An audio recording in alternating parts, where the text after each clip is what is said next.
Hello and welcome to Gundog Nation. This is Kenneth Witt, and I'm coming to you from Texas. I want you to know that Gundog Nation is more than just a podcast. It's a movement to unite those who want us to watch a well-trained dog do what it's bred to do. Also, we are set out to try to encourage youth to get encouraged in the sport of gun dogs, whether it's hunting, competition, trials, hunt tests, all the above. This is a community of people that are united to preserve our heritage of gun dog ownership and also to be better gun dog owners. So if you'll stay tuned to all of our episodes, we're going to have people on here to educate you about training, about nutrition, health, anything can make you a better gun dog owner. It's my pleasure to welcome our listeners, and please join our community. Very proud to have Mr. and Mrs. Smith on. I have followed their methods, their family, for probably since 2014. They're up in Oklahoma. I do plan on attending one of their training seminars they offer. I'll let them talk more about that. But, Ronnie's uncle, Delmer Smith's book, to me, was probably the Bible when I first got started reading about dog training. It was referred to me by so many people. So first thing I did was grab that book, read it several times, and then I've purchased videos, over the years and everything else. So from the family, and I always got you and Ricky mixed up, your first cousin. My dad's name's Ronnie, so that'll help me straighten it out. But anyway, I'll stop talking, let y'all introduce yourselves, tell us what you do, tell us about Smith Kennels, and just take the floor. Yeah, I'm Ronnie Smith, and my wife Susanna and I, we live north of Pawhuska, Oklahoma. We just built a new facility about 5 years ago, and this is where we make bird dogs that are going to be hunting dogs that are going to be field trial dogs that are house dogs that hunt on occasion, all of that. And Ronnie and Susanna, what does it take to make a hunting dog? Because it's not easy, is it? Well, no, it's not. So you need a dog, obviously, that has a desire for game, right? Because yes, sir. It's that desire for game that the dog allows you to put mannerisms to his performance in the field. But I tell you, as we do this, the longer that we do this, dogs change that you get in for training, and we adapt with that as well. What's really become, I think, very apparent to Susanna and I now is the mindset of the dog. When I first started training, a dog was expected to point back and retrieve, period. Just period. They got to do it. And now we've got dogs that are, members of the family, living in our homes, going on vacations with people, just a real integral part of family life. And so it's a different dog that we're training now. And Ronnie, has that changed your breeding and also changed the bond with the dog that you see in the field? Yeah, you want to talk on that, Suze? Yeah, and to tie it all in, too, to go back to your original question, what does it take to make a bird dog? That's one of the things that keeps Ronnie and I so invested and so interested in what we do, because it's not a set recipe. You can't say, okay, I'm going to go buy this dog out of these parents, this dam and this sire, and at a year of age, I'm going to have bird dog made. Every dog is different. You can't guarantee what genetics you're going to get. You're going to hedge your bets and try to get the best genetics that you can, but there's no guarantee. And then each animal develops differently. So they need different opportunities at different times of their lives. So there's not just, okay, this has to be done now, and then in 1 month we'll do this. It's according to the animal. And then it's a journey that's never over. They're not like a computer where you set them, you program them, and it's done for life. You're constantly setting them in opportunistic moments and trying to help them to be better. So I think that's why Ronnie and I love what we do, because it is a journey with these dogs, and it does change. It does evolve. So to go back to how our breeding changes,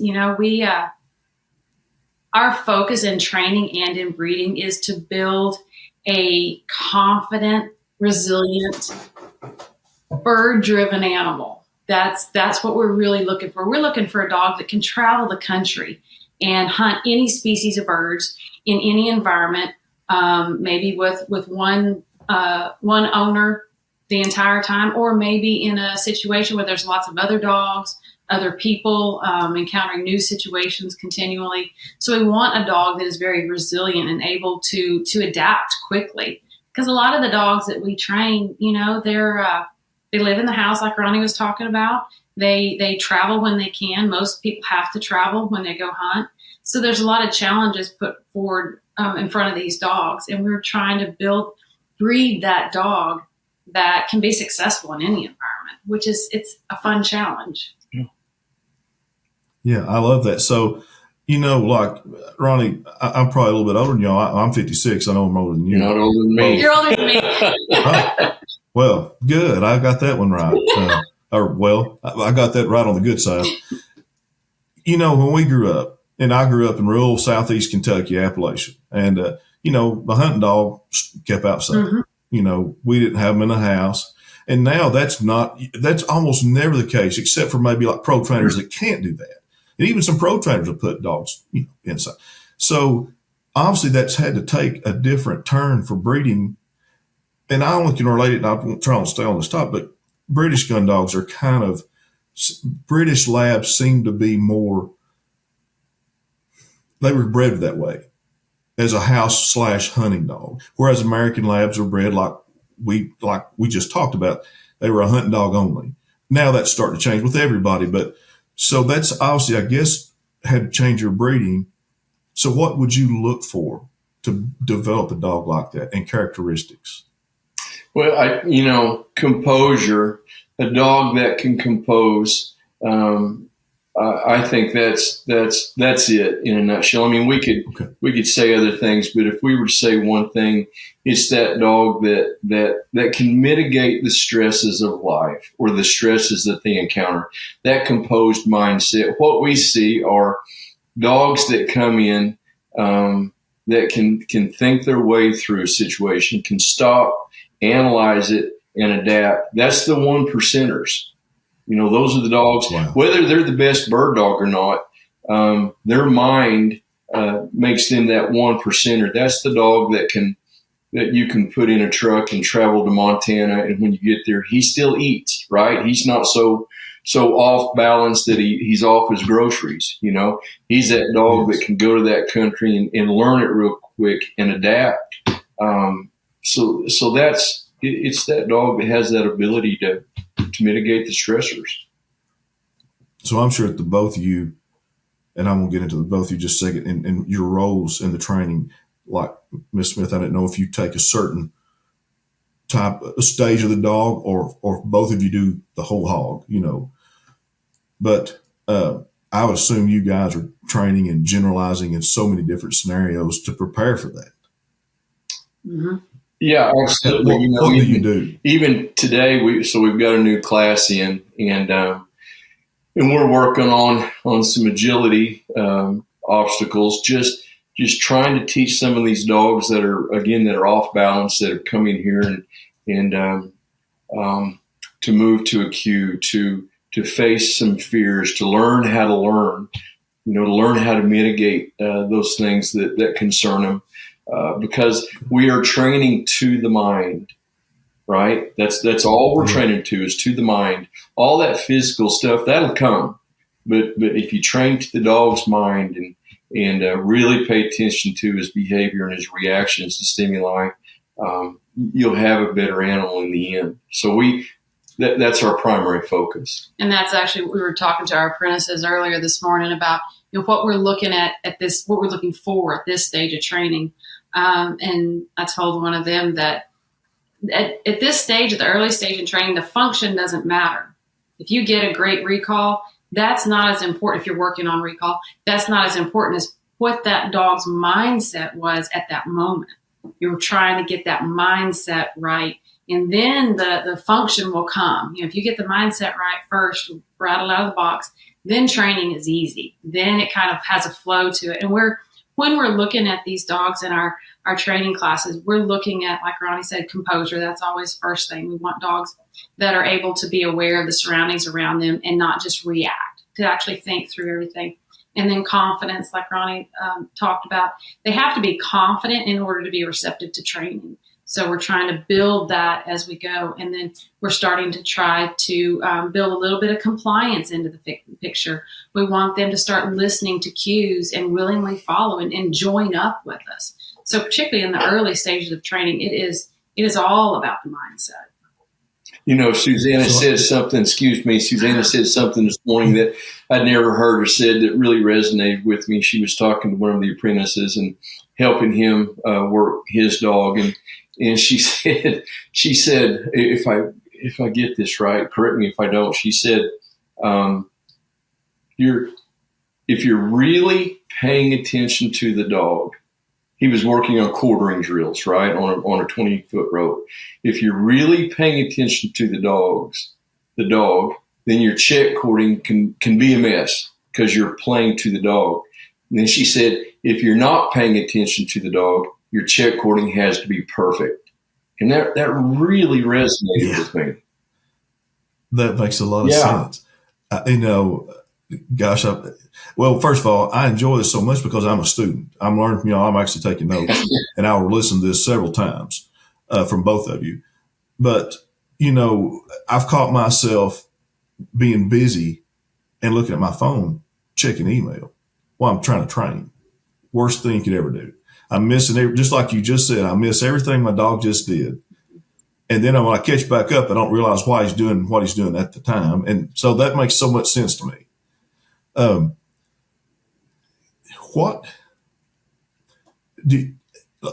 you all do Brittanys and Pointers. We do. We raise Brittanys and Pointers. We train all pointing breeds, but as far as historically, we just breed those two breeds.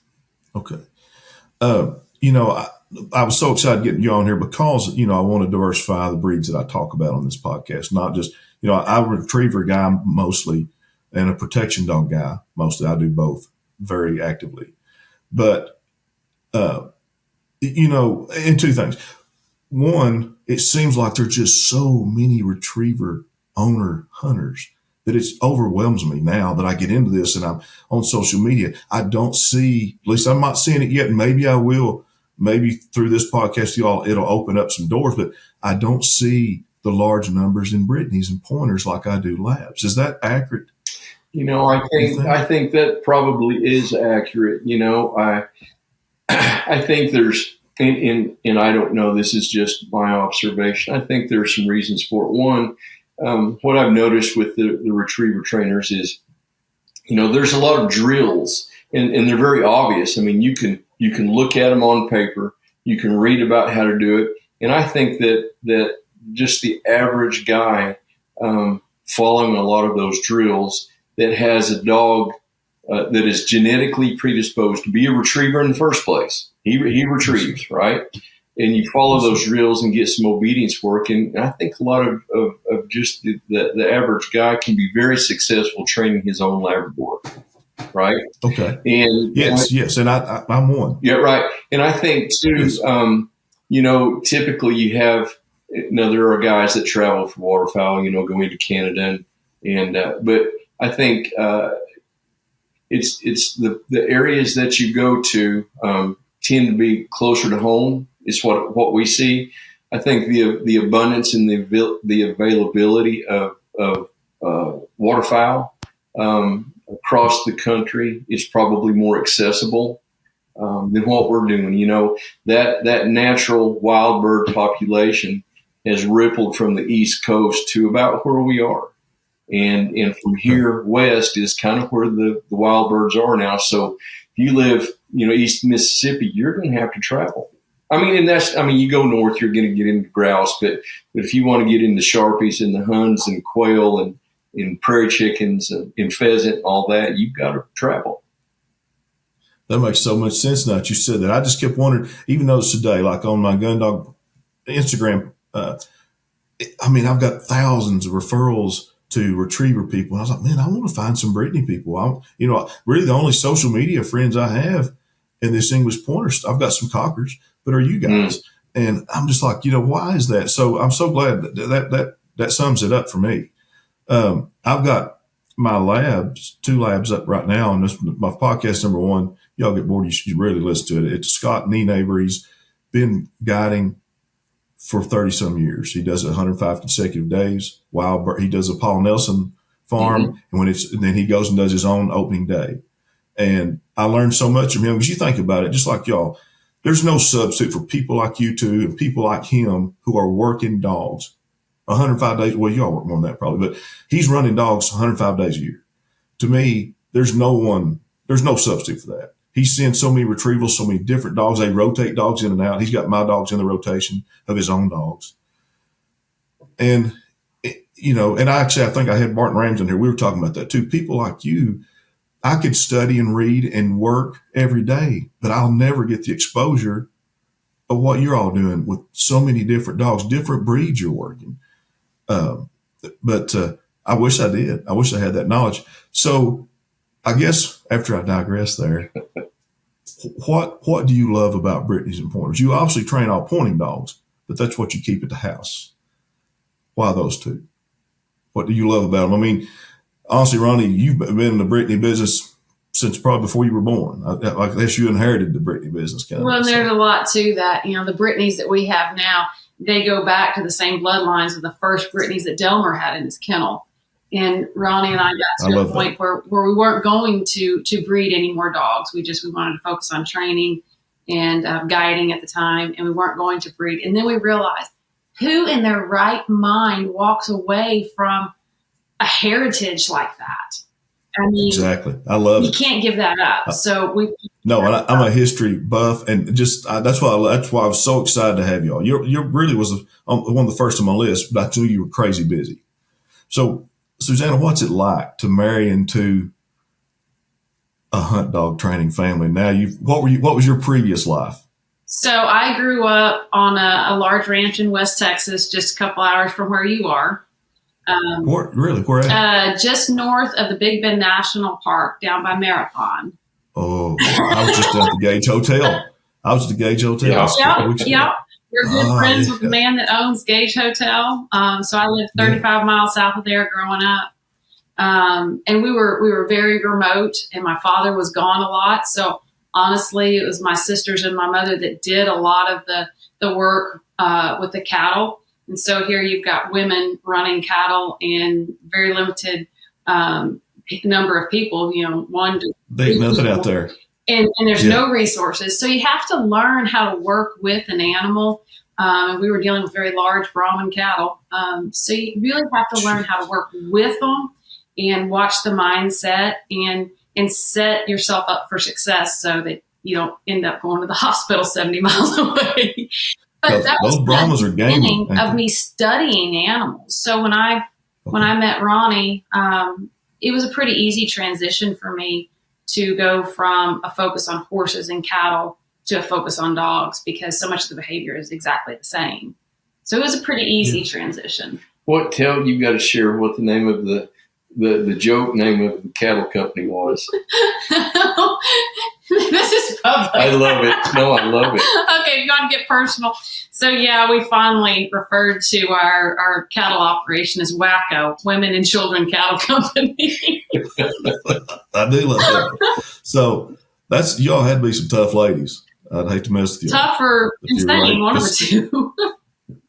Out there, that you talk about, Midland here, it's very populated because of oil, but you get an hour out of Midland in any direction and there's nothing. Yeah. But it's a lot prettier down there. That was during our Labor Day weekend. Yeah. Okay. But love that area. I love Big Bend. I've been 4 or 5 times, but that's crazy. No, I didn't know you were from there. How long have you been a trainer? Because you're a pro trainer. You're a pro trainer. How long have you been doing that? Is it for dogs? For dogs, I guess 2006 is when I moved to Oklahoma and started training full time after we got married.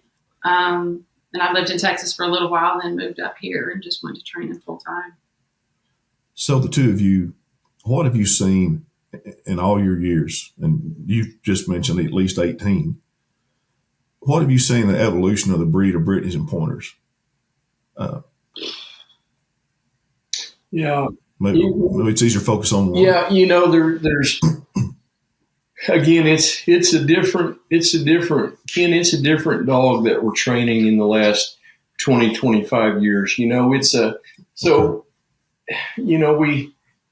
have some clients that go to the lake and have their dog in the ski boat, or have their dog on the paddleboard, or hiking in the mountains and send pictures, up on top of a 14er, and just absolutely integrated into their life, and then go do an Astra trial and do very well, or go bird hunting. Just it's amazing how much a part of our lives the bird dogs have become, and that's positive and negative. All right. The positive part is that you can build a relationship with that dog that we never were able to build 40 years ago, when, like you said, they were a tool. They were in a kennel, and that was that. Yes, so you can build that kind of relationship. The negative part of it is if you quit paying attention to the dog,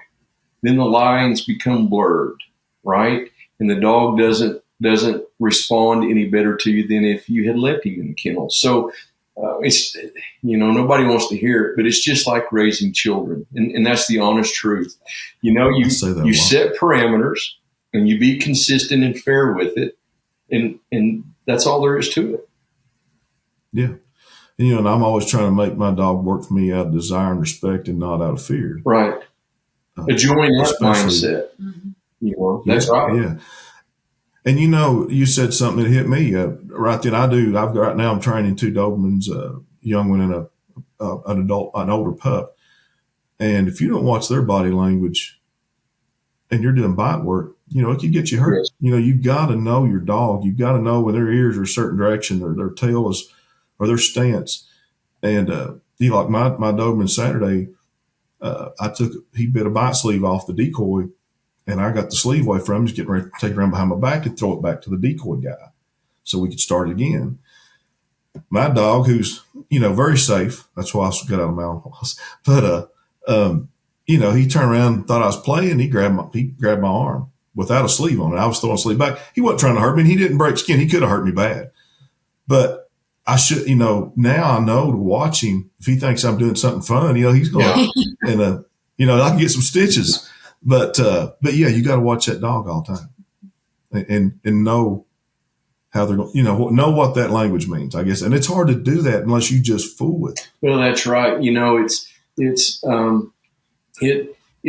If you can learn to read the animal, it takes all of the guesswork out of it, right?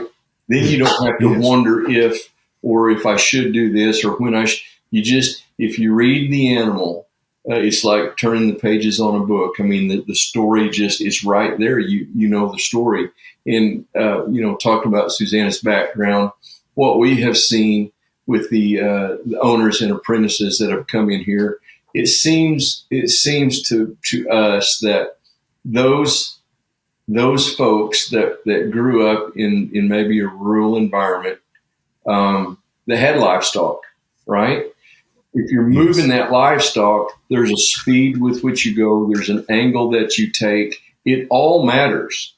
If you're trying to take that livestock into a pen and not stress them or have it blow up in your face. And those folks really learn how to read animal behavior. Yes, you're right. I've got a little cattle dog experience with border collies, and I got trained by a really good guy and dabbled in it. But yeah, you're so right. And boy, I learned about how you can mess up moving cattle. Mm-hmm. Yeah. Quickly. And I have a ranch, but I'm not a cowboy. I don't have those skills. I do it from an ATV. But it's so you all sell a tool on your site that I'm a huge believer in. So I'm dying to talk about it. And it looks like something really simple. But let's tell the folks and what about the Wonder Lead, how to use it, where to find it if they want to buy one. Because I've got 4 or 5 laid out in my dog training bag. at all times. Sure. Yeah. So, that's something that that my Uncle Delmer and my cousins Tom and Rick came up with. They were ropers growing up, and it started with a pig and string. Right, it was laying around, and somebody, I don't remember who it was, but somebody picked it up and used it as a lead, and realized that things were different. I mean, a choke chain or a pinch collar, it's all the same concept, but for whatever reason, that contiguous piece of rope, it makes your timing better, right? So dogs started to associate. So what we did with it is we went and had our own lay done. So that's a special lay that we found that, or stiffness, if you will, it's called the lay. Yes, sir. That we found that worked best with those dogs. So we have those custom made for us, those Wonder Leads. And you can always keep them with you. And like I said, we have found that, again, just your timing, it just makes your timing right. Dogs associate quicker and better. And you can get a dog to healing in 3 minutes. Now, you can't go off lead after that, but I mean, you can teach the concept in a very, very short period of time. And, maybe it's just me, and in protection, dog obedience is important, obviously. And then I'm getting into hunt tests and things, and obedience is obviously important there too, but really important in protection sports. But to me, healing is one of the hardest things to do correctly, to teach healing. I mean, for me as a trainer, I don't know what it is, but that's my nemesis. And the person I mentioned to you earlier, Carly Farron, owns Northwoods Training Kennel, is the one who suggested I use that. And I'm sold, and it works. It's not a gimmick. Right. It works, and I'm living proof. Now, we've not got too far into this yet, but y'all stop me if you ever got to go, because I'll talk your heads off. I'm getting ready I want to get on the schedule. I'm not going to be able to this year because the dogs that would come to your advanced seminar, which is the next one I think you got offered for me in time, those dogs are in North or in South Dakota. So let's talk about your seminars. I know you have 3 levels. What I love about your advertising on your seminars is you're honest in it. You let people know, hey, when you come to our seminars, your dog's not going to lead completely advanced or completely, intermediate, but we're providing you the tools. Y'all tell us about that. So again, the dog is our priority, and their mindset and the healthy development of that animal is our priority. So yeah, absolutely. You cannot train a dog in 2 days. No matter how good an instruction you have, it takes time, and you got to just start developing behavior and start developing a mindset. So each seminar that we have, so we've got the foundation, intermediate, and advanced. Each seminar that we have represents a month of training. So that's what we try to show people what we do. So for the foundation, we show people what we do in the first month of a dog's training with us. And it is packed full of information, trying to give everybody the tools that they need and the understanding of their dog that they need to be successful. And then the intermediate, that goes into the steadying process, which is the second month. And the advanced is the final month where you're transitioning to game birds. There's a lot of information packed in a really short amount of time in those seminars, but they're worth it. And it's just tough to take home and apply daily. Yeah, so you get a good start training your dog, and then you take it home and apply it. And, if you get in a bind, you can holler at one of us and say, okay, here's where I'm at in my training. What do I do now? And we can walk you through it because we know the process and where you're at. Okay. Just for the listeners, I talk to people. Your all seminars highly recommended. Everybody talks about how nice you two are, and I've heard nothing but good feedback, and that's a lot, And like I said, I was going to attend some back, and I got out of the bird dog business a little while when I first bought my ranch down here because that's high fence hunting, and I was training full and tracking dogs, and that's what I needed at the time. And antler dogs, because I had millions of antlers, and they're getting to be kind of somewhat valuable. So I'd gotten away from it, but I was going to go to one of your seminars back then, which would have been around 2018, 19. So You offer them how many times a year usually? What's your target? Yeah, so we have seminars that will begin the first weekend of April, and we'll finish up like the third weekend of October. I believe that's right. So here at our facility, we'll have a foundation in May, we'll have an intermediate in September, and we'll have an advanced in October. Okay. So like now, Ronnie, I'm sorry. So when you go off-site, because you all host them also in other locations in other states, do you all still put those on yourselves? We do. We have people that will host those seminars. We'll do them in different states. So yes, sir. Okay.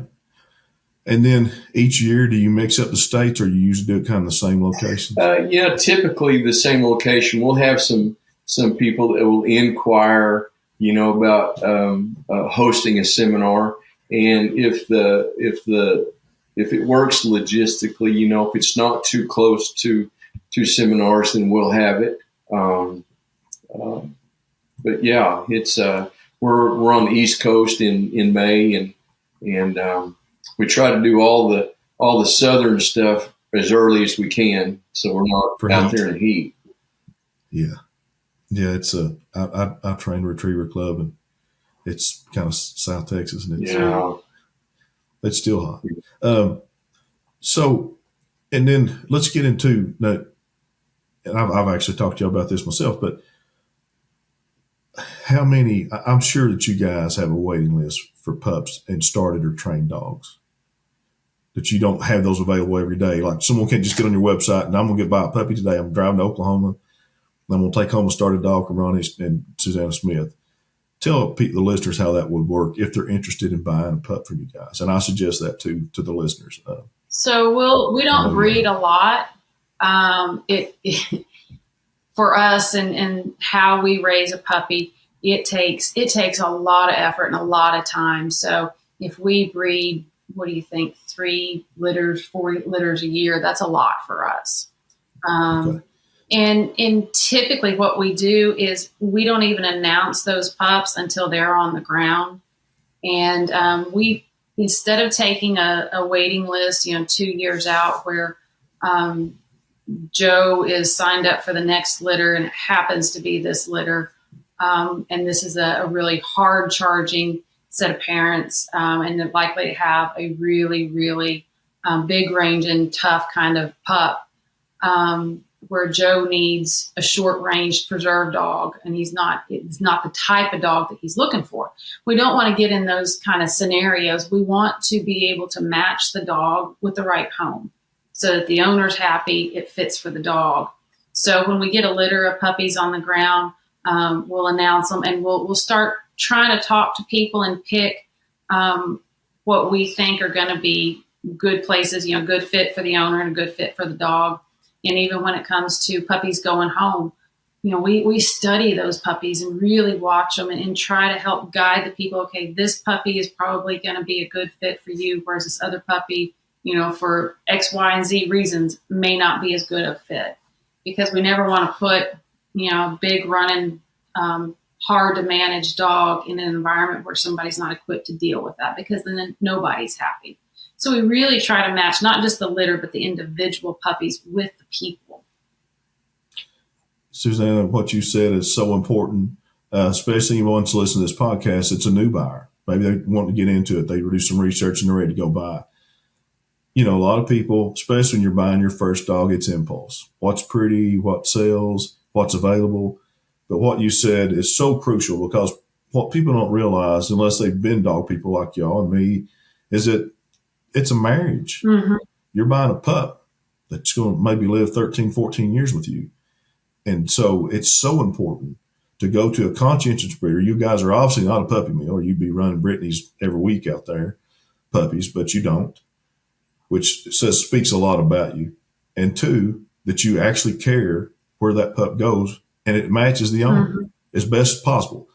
I love that. And as I've gotten older and older, and I try so hard to find that match when I'm looking for a pup, and having breeders, like I know what I want, but if the breeder can't pick it out, it's not worth a dime. Yeah. They're just giving me a pup to make some money. So that, I think that speaks a lot of y'all's integrity as breeders, and I appreciate that. And I think that's very good information for the listener.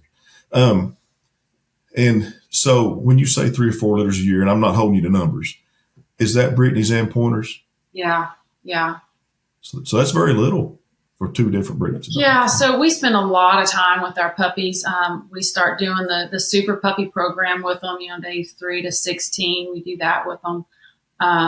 We're in there daily socializing them, trying to think of new and interesting things to expose them to help them grow and mature. And then when they're 6 to 8 week old, we're taking them out in our field and doing lots of puppy walks with them and exposing them to birds and the environment that we expect them to be hunting in later on. So we're really trying to give these puppies as much opportunity as possible. However they develop is how they develop. But if we can just present them with these opportunities, then, we've done our job to equip them for the world.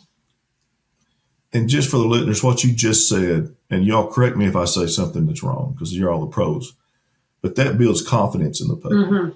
It builds generalization, that they're used to different scenarios. They don't freak out when they see something different. They see different kinds of cover. And I think that's kind of my specialty. I'm definitely not an expert trainer, but I think what I do best is puppy development. And I work real hard at that. And just what you said, I do those things. I try to I've got like a little tiny puppy obstacle course, to build confidence and maybe go through a little tube or whatever that is, to create a kind of a hunt scenario. And, I'll never will forget, I was actually flying a dog. I was going to fly to Wisconsin with a lab. Had worked with that dog like crazy. Had it trained to do all kinds of things, probably 4 or 6 months old. Get at the airport. I'm walking in the airport with me on leash. And it saw stairs, just locked up. Well, I live in Midland. It's flat. There ain't stairs really anywhere, not even at the park, And then, I was like, well, here I'm carrying this, 40-pound dog with my luggage upstairs in the airport because it saw elevator, again, locked up. And so now I'll go at the Hampton Inn and walk my dogs in the elevator and upstairs just to get them used to every scenario. So, you just, there's not enough things you can expose them to, in my opinion. Of course, you got to wait till immunizations are kicked in and stuff. And be smart about it. But you're right. It does take that intentional exposure. You have to think about the things that you can present them with to build that adaptability. And for us, we're always challenged by that because we don't live in the city. We don't have a lot of those urban opportunities. So we're constantly trying to create new stimuli, new experiences for the puppies, even though we live in a very quiet, rural environment. Yeah. You probably know where my ranch is, that area, because I'm between El Dorado and Menard. Okay, yeah. I'm 20 miles from a store, with gas, and I'm probably closer than most. And now I know that's nothing compared to where you were at, where you were probably 200 miles from Walmart. But it's a haul. Well, Fort Stockton probably the closest big town, right, with stores. So you just. Then think about it. That stuff applies to hunting scenarios. Do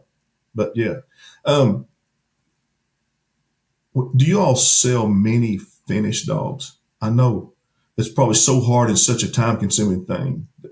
You probably don't do a lot of those. A couple a year, maybe. So we try to keep 1 to 2 puppies out of each litter that we sell or that we breed, because we want to develop those dogs and see how that breeding actually went. You don't really know what a dog has produced until those offspring are 1 to 2 years old even. And so we try to keep some puppies back, and we develop them and we train them. And then Ronnie and I have been in the really neat position here in the last few years in particular, where we're selling some great dogs.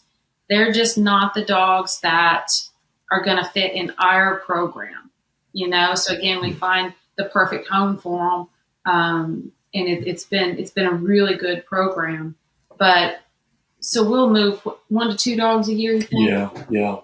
Not a lot. And again, they're great dogs, but for one reason or another, we're trying to keep the those dogs that are going to fit our program the best. And trying to figure out our Yes. genetics, what lines we want to breed. If we have too many of a certain line, then we're going to try to cut those numbers down, because I get accused almost on a daily basis You are. of being a dog collector.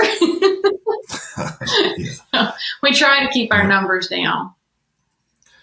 And it's that breeding is such a challenging thing. I mean, you could have a world NFC field champion male that just doesn't throw himself. That's right. Mm-hmm. That's right. And everybody's got their own little preferences. I'm a strong believer in the female. Yes. Yes. I actually think it's more important. Yes. And I don't proclaim to be an expert. It's just my hillbilly logic from fooling dogs my whole life. But I really look at the female too. The female You all do that. does the initial imprinting. She has a lot of molding that she does just in those first 6-8 weeks. So, genetically, I don't know, what the contribution is. We both have our theories, but absolutely, the dam is critical. And Susanna, do you think that helps? That's more important for that female in developing the behavior, the social skills, the kind of the confidence in the puppy? You see that way more than I'm ever going to see that. Absolutely. Do you feel it's just what do you feel she contributes in raising that puppy to its outcome? Yeah. So like Ronnie said earlier, raising and training dogs is like raising and training children. They are looking at the adults as their role model and learning how to navigate the world. If you've got a female that is scared of everything, she teaches her puppies very quickly to be scared. And if you've got a calm dam, she reacts calmly when something unexpected happens, and the puppies pick up on that, and they're able to deal with it. So they tend to grow up to be a more composed, confident animal, which again is the recipe for success in training and hunting. See, I firmly believe that way, 100%, what you just said. Now, you all said that you both have a little different philosophies in what each side brings to the table in genetics. Tell me about that. I'm curious to know what your all's differences are, what your opinions are, because it's important to me. Oops. Well, I think what fascinates both of us is seeing repeat breedings. And we've done it with some of our Brittanys, where we had one pairing, the first litter, like, wow, there's no reason to ever breed these dogs to any other dog, because this is the magic pair. And then watching those dogs, I don't know how many times, I'm thinking about the two Brittanys, bred maybe 4 times during their life. Yeah, 3 or 4. 3, I think. And each litter was pretty consistent, pretty uniform, but different than the prior litter. And we see that quite a bit in that, maybe you get a dog in for training, like, wow, this bloodline, this is it. And so you go back to a repeat breeding of that dog's parents, and the offspring that you get that second litter is not the same animal that first one was. So, there's a lot of unknowns there, I guess. Yeah. Yeah. I'll never understand all that, but that's crazy. So you're seeing litters of a repeat breeding that's throwing different stuff. Yeah, absolutely. Yeah. Absolutely. And we were talking about the male and the female, and my observation has been, if like the Kentucky Derby winner or the Preakness winner, we're always breeding to the winner of that year. The national champion dog, we breed to him, and then we breed next year. We breed to the next year's dog, and so that's why I think the female. There are not many males that can replicate themselves. We've had 2. We've had the privilege of having 2, and boy, they threw that good stuff that you were looking for, and they also threw that stuff you didn't like. So. Yeah. Well, Ronnie, do you think it's important? This is just a question for my own self, like to find a female off that Derby winner, like a female puppy off the male winner to use in your genetics. Yeah, is that a strategy? Yeah, I think that's a great strategy. Absolutely, more so than the male pup off that champion. And you got to be careful what you say, but Yeah, you're But right. but I tell you, I'm just a firm believer, and it could be argued till the sun sets, But and I'll take all of this. I'll speak for myself. I'm a firm believer that that the majority of the time, the female is absolutely what you need to be paying attention to. So I'll sum it up, and I'll put words in your mouth, but these are your words. Ronnie's belief on breeding is that you always breed a good male to a good female, and then those are the best odds. Yeah, that's right. Yeah, no, I fully subscribe to that theory too. And, I'm training 2 pups right now. They're about 14, 15 weeks. I imported a male from Ireland. He's a 2023 Irish IGL champion, male puppy, because there were no females available. That's where I was going.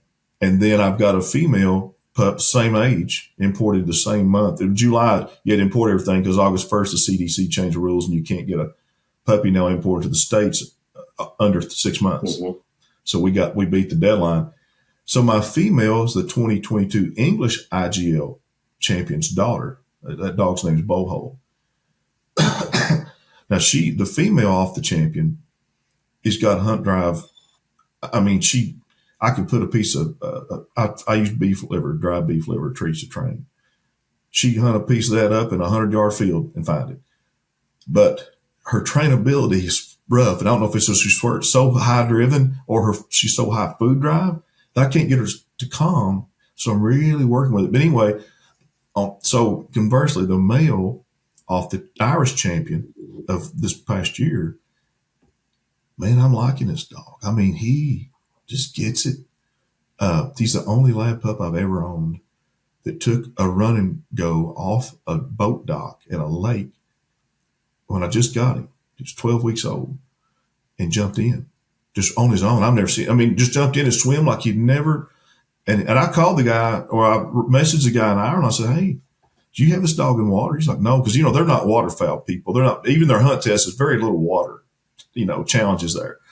But so I'm just like, man, maybe my theory's wrong. I've always looked for that female, but, the jury's not out yet, right? I'm not finished. And these pups, they're young, they're going to change. But right now, if I were to take a bet, I think the male off the champion's going to try to beat a female. I normally would have never thought that, but we'll see what happens. Yeah, maybe I'll have that up for one of your seminars. Yeah, I think there are some great male dogs. I don't know that the male female matters at all on that as far as producing a great animal, but on the replication, like Sue said, that female has a lot more input, it seems, than the male dog. Yeah, it's but I'm really just so curious to see how these dogs turn out. I've been real lucky. I've owned some good stuff, and there's none. I've had a few dogs I got rid of that I've trained that's had quirks I just don't like, and it's usually not to do with hunting. It's just, for example, I've had a dog that one of the best dogs, natural ability ever was, that I imported, pup. But you could take it out. I was teaching it shed hunting and retrieving, and I could run it. That's when I was in Kentucky, running in the mountains for an hour, 2 hours, hardcore. Take it back, put it in a kennel, which is an outdoor concrete kennel, use a bathroom. Then it'd lay in it. I could not break it. There was no breaking it, no fixing it. And I finally sold it to a really good, hunter. I was like, man, here's what it's going to do. If you fix that, good luck. But to me, it's just like humans, I've got 4 kids. Some are really, really neat and clean. Some not so much. Yeah. And, they're bred the same. So anyway, but yeah. So I don't know, but you know how it is. I'm sure you all have quirks or something you don't like, and you're not going to keep that dog. And there's nothing sound fundamentally wrong with it, but just some might be vocal. I don't know, whatever that might be. But I don't know. So what else? So tell people where do we find Ronnie and Susanna Smith online? If we want to attend your seminars, where do we go? So our website's a great place to start, smithkennels.com. We've got a lot of information up there about our training philosophy and the classes that we hold, and then the seminars as well. So there's a wealth of information there. We're also on Facebook and Instagram. And we try to keep people updated on, upcoming events. I love your YouTube video on there. I watched that this morning. Oh, great. Because I'm familiar with everything. I thought, I've never seen this video. But you also, that's what I want to talk to you about, Ronnie, before I get off. But tell me about the book, y'all. That you'll have a book. And y'all, that's your book, right? That's right. Okay. Yes. Tell us, well, first give us the title. I mean, I know it, but tell the listeners the title and tell us what went into that book and what a reader and a trainer would expect to gain. Susanna's the most qualified person to talk about the book. I just did some proofreading. She really, that's her baby. Wow. Okay. She did it. No, we worked on it together. And Reed Bryant is an amazing writer. Couldn't have done it without him. As far as the book, Training with Ronnie Smith Kennels is what the title is. And, I think that book is one of those projects you look at and you're like, man, I wish I could go back and redo that because there's so much more information that we want to put into it. But I think, but you'd have an encyclopedia though, if you put what you get. Yeah, by the time we got to the end of the book, writing it, we were trying to cut down on our words and just make it as concise as possible because there's just so much information we wanted to put in there. So I think if we were to do that again, we would break it down into 4 books. Yeah, you have to do volumes. Yeah. Just do volume 1 through 4. There you go. But you're right. I would imagine that it has to be hard to do. I've never set out to do something like that. And I've thought about books. I was a attorney in Kentucky, a prosecutor, and I always wanted to write about, I was a prosecutor in a small town court, and the stories I've got were just hilarious.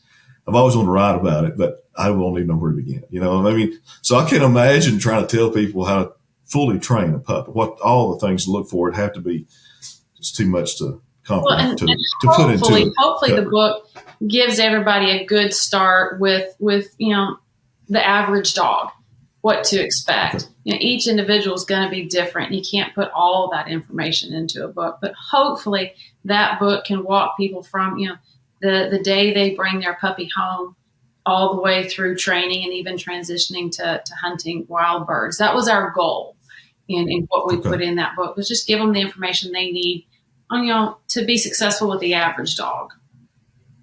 Okay. How long has it been out? It was published in 2019. Okay. So you probably will one of these days do when we get the time. Yeah, I'm sure. So, one of the questions I was going to ask y'all, but it about answered itself. Y'all probably don't go and do trials and hunt tests, do you? I mean, do you have time to do that? We don't. Is it time? We really condensed what we did. We used to. Well, we lived for a while. We lived in a horse trailer for 5 months of the year. We'd go to, and then we upgraded when we had children and bought a 42-foot RV. And lived in it, but. We'd go to Montana for 30 days and we'd take a crew of dogs and get them on wild birds. And we'd come home. We'd guide in Texas at the 4-6's ranch there in Guthrie, Texas. We did that for 20 years. And then from there, we'd go to South Texas for the last 60 days or 9 weeks of season. And now we're not going to Montana. We're not guiding anymore. So we're staying home and working. Just training dogs and raising some puppies. And really, I tell you, I said this before, but I've done this a long, long time, and I'm having more fun. I'm enjoying my job now more than ever before. Really, really love where we are and being able to stay home and just focus on training and not be traveling the country, trying to make a living. This is a way better deal. I could see it, Ronnie, just myself. It's, I've had, stay on the go pretty good, but I think you're so much more better as a trainer when you've got that routine. Yeah. And you're not going from place to place is obviously good in training dogs, but living that way all the time is rough. And I find that I'm a better trainer when I'm in my routine as a person, not just with the dogs, but because there's days that I've been stressed and I walk out and realize, you know what, I better not fool these dogs today. I don't want to give this bad aura off on them because they pick they know it. When they see you walk through the door, they know it. Yeah. And and sometimes I might just go take me a break and then come back and do it. And then, but I learned that, just from trial and error. Yeah. Well, hey, I know I've taken up a lot of your day. Hopefully I'll get to get with y'all. It's probably gonna be next year looking at you because I might bring one intermediate class, and then next year I actually might bring 2 to the advanced class. You don't care. You don't mind. I've got retrievers. That's okay, isn't it? You're right. You charge me like a surcharge for a retriever. There you go. Yeah. We'll charge you more. Yeah, they've got good manners. Right, I bet they do. But I honestly prefer upland over waterfowl. I've said that on this podcast. In the retriever world, that's kind of a dirty word. Yeah. It's 80. I don't know the numbers. I'm guessing. I would say 80% of retriever owners are waterfowl guys and gals. Yeah. And it's big. It's big. Even in Lubbock, you got sandhill crane and duck, and then all the way to Arkansas, Mississippi. But I just prefer upland myself, and that's why I think I might end up gravitating more what Pointers, Brittanys, which my labs are doing pheasants right now. So, but I'm kind of like your wife. I have a dog fetish. I'm a closet dog collector. I tell people I'm like Imelda Marcos and she had all those shoes. It's you told your age there. Just know. Yeah, exactly. Yeah. I told I had one of the guys I did a podcast with. I was on a call. I do that Cornerstone Gundog Academy. I belong, and God love them. This is just a true story. All of them are from up north, and like Minnesota, Wisconsin. That's where it's at, right? So I got on there one day and I was like, guys, I felt like I was on those skit on Saturday Night Live, the Bears, remember? But no one knew what I was talking about because I'm an old dude. But you remember Chris Farley? They were on Saturday Night Live and they'd talk about they were Chicago Bear fans. And that's what it sounded like to me. I said, oh, man, that was a good joke. And y'all don't know it because you're too young. Right. But go listen to it on YouTube. I sent on the YouTube link. I was like, you got to listen to it. But no, it's my age.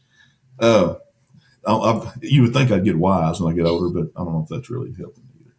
Well, listen, it's been a pleasure, an honor talking with y'all, especially, first time in face-to-face on video, and hopefully I'll get to meet y'all at least next year. This year don't look too good. Okay. Well, hey, I'll get us off here, and thank everybody for listening to Gundog Nation, and be sure to check out Ronnie and Susanna Smith at smithkennel.com, and they have products on there.